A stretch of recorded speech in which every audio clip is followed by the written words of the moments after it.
Mami, tanghali na, anong ulam natin? Ang dami-dami ulam dyan ah.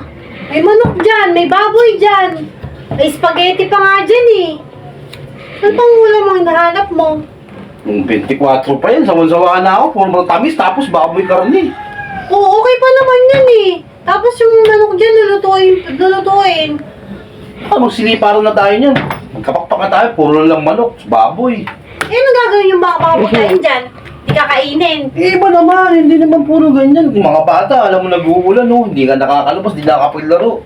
Kasi ano naman lang, kahit man lang sa loob ng bahay, masustansya yung kakainin ng mga bata. Eh, ano bang ulam natin? Gusto mo? Tatapon ko na lang yung mga pagkain dyan. Yan, hindi nyo nga pinag-uubos. Bibili na naman ng pagkain. Di pa Sa akin lang, sana, ang dami naman dyan, no? Ayun, may nakikita akong alokbate, oh. Mayroong talbos ng kamote. O may malunggay. Kahit walang gulay man lang. Gulay man lang tayo. Isda o ganyan.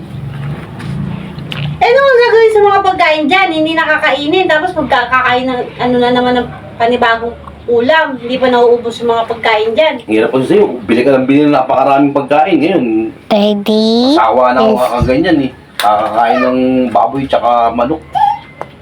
Sana man lang, tayo ng panggulay man lang. Hindi, prutas nga tayo. Wala, prutas. Oh. Eh, di bumili ka ng gulay. O, bibili ako. Ikaw magluto. Lutuin mo.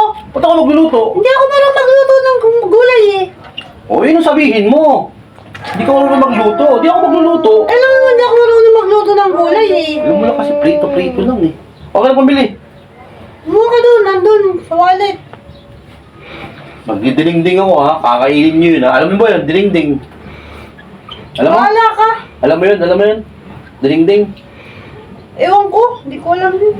Hindi ako marunong magluto ng gulay. Ding-ding ha. Ding-ding. Pakukulwan lang sa ano yun. Sa luyan. Mas merong bagong isda. Okay na yun. Ako. Gulay ka daw, be. Kain kang gulay.